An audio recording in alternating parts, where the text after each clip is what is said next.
A día de hoy, Kennedy es uno de los hombres más reconocidos internacionalmente. En sus escasos 3 años de gobierno, impulsó iniciativas que marcarían un parteaguas en el mundo, que en ese entonces estaría plagado de intensos conflictos. Un mundo con un ambiente internacional lleno de contrastes. Por un lado, el bloque comunista extendía sus raíces a lugares nunca antes pensados. Y por el otro, los capitalistas engendraban una política de contención ideológica para que el comunismo no germinara en más lugares de Latinoamérica. Esta es la historia de un hombre de principios y de altos ideales, pero que nació en un mundo realista, donde la muerte, el engaño y la sombra de un conflicto nuclear estaría latente en el corazón de todos. Esta es la historia de uno de los líderes del país más poderoso del mundo, donde un tono muy blando en sus decisiones podría conducir a la opresión de su pueblo. No podemos permitir que haya misiles nucleares soviéticos en Cuba. Tenemos que sacarlos de allí. Pero que por el otro lado, decisiones demasiado firmes podrían conducir a la extinción de la humanidad por parte de un holocausto nuclear. Una pequeña serie de ataques aéreos es la mínima respuesta que aceptará el mando conjunto. No, no, no. Aún tenemos otras opciones. En el equilibrio de esta delgada línea, Kennedy lograría una estrategia espléndida que haría sonar una exquisita sinfonía tocada por el elemento militar, diplomático y político, a lo que llamaremos la jugada más increíble de John F. Kennedy. Comenzamos.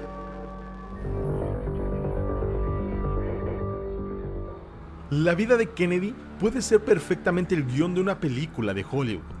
Kennedy era el hijo de una familia acomodada de los Estados Unidos. Al explotar la Segunda Guerra Mundial, se alistó a la Marina y a los 25 años se ganó el título de héroe de guerra. Pero debido a una lesión, tuvo que retirarse de la guerra. Una guerra que terminaría en 1945 con la caída de 2 bombas nucleares. Estados Unidos se alzaría en ese momento como el máximo ganador, convirtiéndose en una superpotencia económica y militar. Al terminar la Segunda Guerra Mundial, Estados Unidos se convirtió en el líder del mundo occidental, más rico, más fuerte que cualquier otro país de ese entonces. Ni la agotada URSS ni la destrozada Europa podían hacerle frente. Es por ello que para ser respetado y disuadir cualquier futuro ataque como el de Pearl Harbor, demostró su poder, matando al pollo para asustar al mono. Usó a Japón para advertir a la URSS y al mundo que cualquier mínimo ataque a los Estados Unidos jamás sería admitido y conllevaría una represalia total, incluido el ataque nuclear. Esta estrategia pasaría a llamarse en un futuro la doctrina de la represalia masiva. Pero lo que Estados Unidos no se esperaba es que tan solo un año después del bombardeo a Japón, la URSS activaría su primer reactor nuclear y en 1949 detonaría con éxito su propia bomba. Cuando en enero de 1961 Kennedy toma posesión como presidente, nadie dudaba que haría grandes cambios. Puso en libertad a Martin Luther King, que cumplía condena de trabajos forzados. Fomentó la ayuda federal al sistema educativo e impulsó la cultura, las artes y condujo un marcado crecimiento de la economía. Además, buscó una alianza para el desarrollo integral del continente americano, la llamada en ese entonces Alianza del Progreso. Buscaba apoyar las democracias contra las dictaduras, otorgaba créditos y estímulos a la economía y buscaba fortalecer la organización de los Estados americanos. Para llevar adelante esta alianza, Kennedy convocó a los dirigentes del continente. A su convocatoria llegaron muchos líderes de América, pero hubo uno en especial que no acudió a la cita: Fidel Castro. Cuba había sido un país estrechamente ligado a los intereses norteamericanos desde su independencia, pero esto cambiaría en 1959. Fidel Castro, con su revolución cubana, exterminó a la oposición, consolidó su poder e impulsó una reforma agraria donde limitaba el dominio de las tierras por parte de extranjeros y expropiaba sus tierras.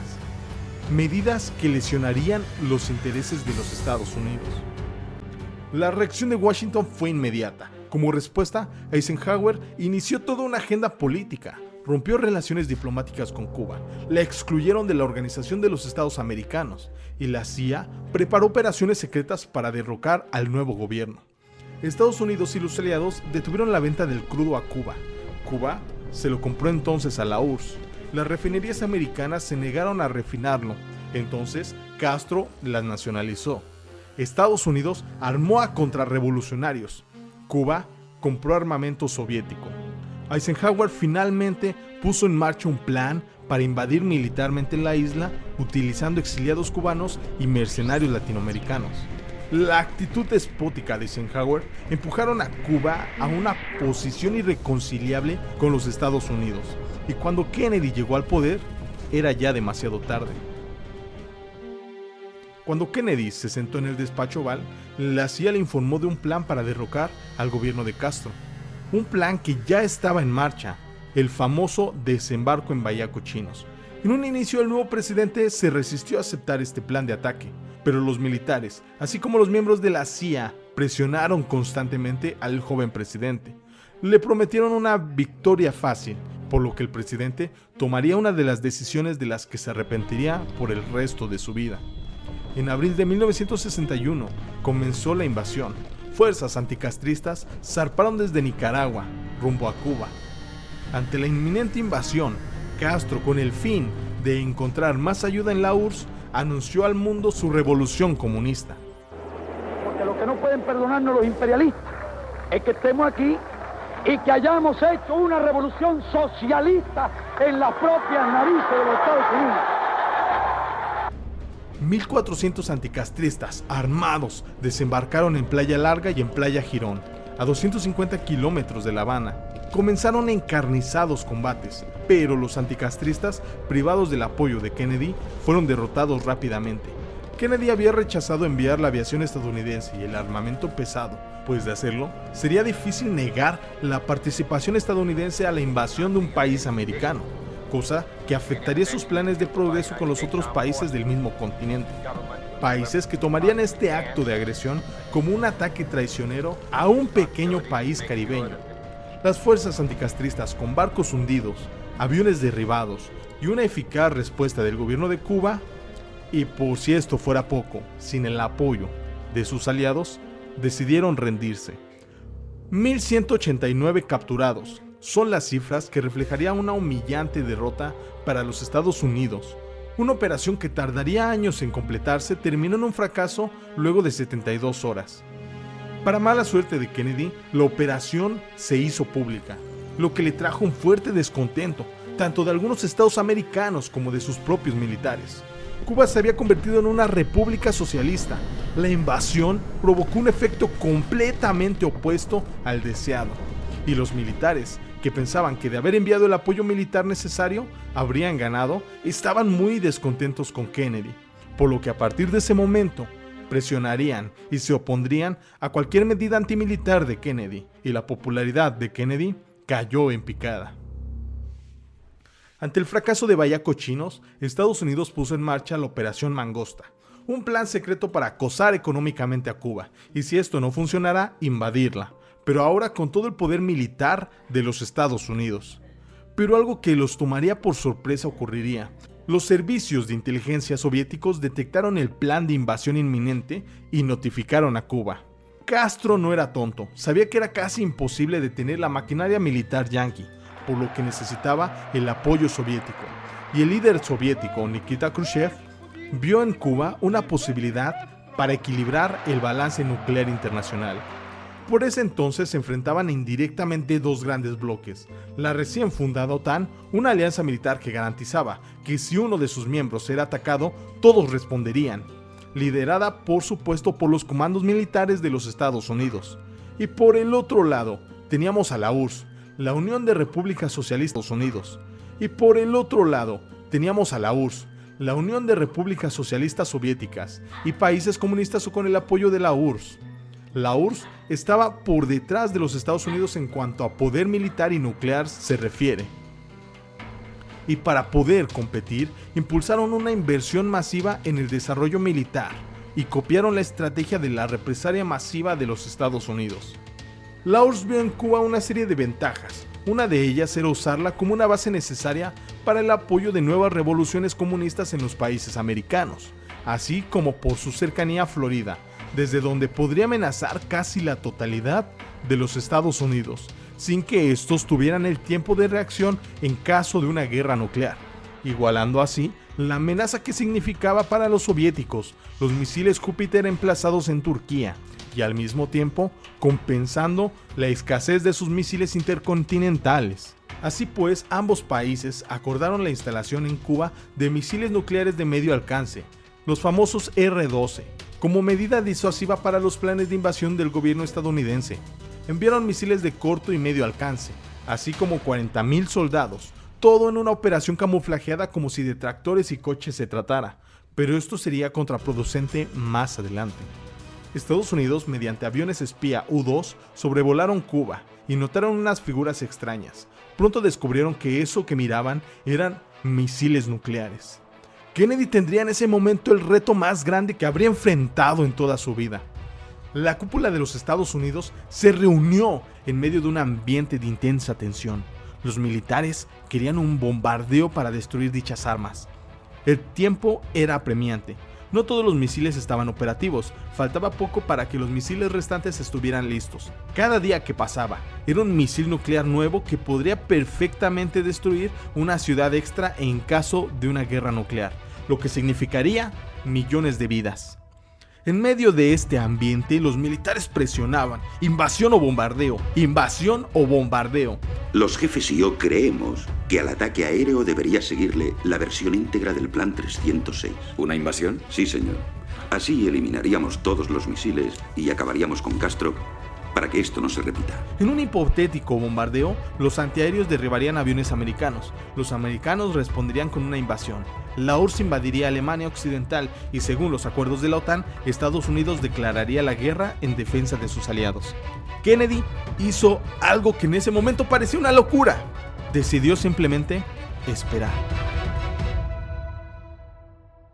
Robert, el hermano de Kennedy y su secretario de Estado, entendía a los rusos y a la opinión internacional perfectamente. Si atacaban, serían vistos como los agresores y los culpables de una nueva guerra mundial.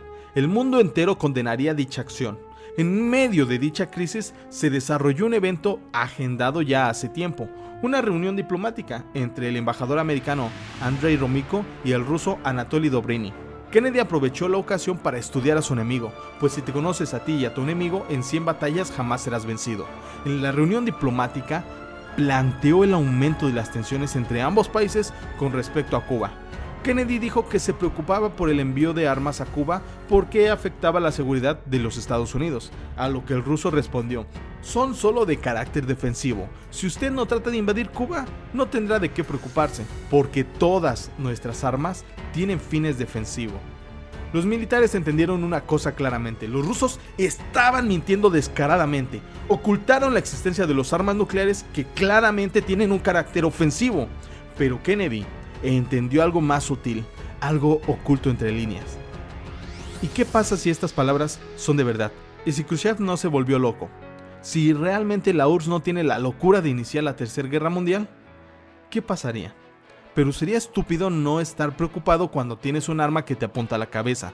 Así que Kennedy tenía que responder a la amenaza soviética. De no hacerlo, los aliados verían en Estados Unidos una débil respuesta ante una amenaza a su propia seguridad. Se plantearían: ¿cómo un país que no puede defenderse ante los soviéticos puede defender a sus aliados? Incluso en el peor de los casos, la OTAN terminaría por disolverse, y con ello, cualquier forma de contener al bloque soviético. Estados Unidos tiene que responder. ¿Pero cómo? ¿Realmente los soviéticos están dispuestos a entrar a una guerra mundial por sus pequeños aliados? Todo parecía apuntar que los soviéticos sí atacarían, y decidió comprobar su conjetura. En un ejercicio militar se hizo un desembarco a una isla caribeña. La URSS da su respuesta más pronto de lo previsto. Hace explotar la bomba de hidrógeno SAR, la más grande, la más potente jamás creada. Estados Unidos responde haciendo sus propias pruebas nucleares, lo que los rusos responden con más pruebas. Era una discusión donde en lugar de palabras se usaban bombas termonucleares. Era una época de locura, pero de esa discusión Kennedy entendió una cosa: la doctrina de la represalia masiva ya no funcionaba, porque no existía garantía alguna que de responder a un ataque con uno nuclear se destruyeran todas las armas del enemigo. Es más, estaba garantizado que en caso de una guerra nuclear, al no poder destruir las armas del oponente, ambos serían destruidos. Esta idea, que después pasaría a llamarse la doctrina de la destrucción mutua asegurada, tenía una ventaja: una paz estable aunque de elevada tensión. En otras palabras, no es momento de luchar. Kennedy aplicó así una máxima de Sun Tzu: el que sabe cuándo luchar y cuándo no, saldrá victorioso. En esta idea de destrucción mutua asegurada, Kennedy encontró una arriesgada solución. Asumiendo que los soviéticos no serían lo suficientemente irracionales como para arriesgar su propia destrucción atacando primero, Estados Unidos podría amenazar con una guerra total con el fin de hacer que dieran un paso para atrás. Es por ello que Kennedy rechazó la invasión. No atacaría primero, evitando así una obligada respuesta soviética. En su lugar, recordó el libro del arte de la guerra. El supremo arte de la guerra es ganar sin combatir, y esta victoria consistiría en lograr que la URSS desmantele los misiles en Cuba y que no lleguen más. Y esto lo tiene que lograr Kennedy sin disparos, y el campo de batalla perfecto lo encontraría en la recién fundada ONU. El objetivo sería ganar la opinión pública internacional y establecer un bloqueo para que las nuevas armas no lleguen. Si la esencia de la guerra es el engaño, es momento de responder a las mentiras de la URSS con más mentiras. Gracias a la instalación de los cohetes nucleares que se realizaron en secreto y con los diplomáticos intentando engañar a Kennedy y al mundo entero, Kennedy, una vez descubiertos los misiles, tuvo el tiempo, aunque corto, para prepararse, para tomar el rol de víctima. En una jugada magistral, el diplomático estadounidense Alan Stevenson cuestionó a los rusos sobre la existencia de esas armas, y la ambigüedad de los rusos los mató públicamente. En un cambio de roles, el agresor pasa a ser el agredido y el agredido el agresor. Estados Unidos argumentaría ser amenazado por la URSS cuando, si tomamos el contexto más amplio, fue Estados Unidos quien realmente atacó Cuba, y era Estados Unidos quien tenía misiles en Turquía con capacidad de atacar Moscú, pero obviamente esto no lo dirían al mundo. Con un plan en acción claro, el 22 de octubre de 1962, Kennedy anunciaba al mundo en un mensaje televisado el bloqueo naval a Cuba, o cuarentena, como le llamaron en ese momento.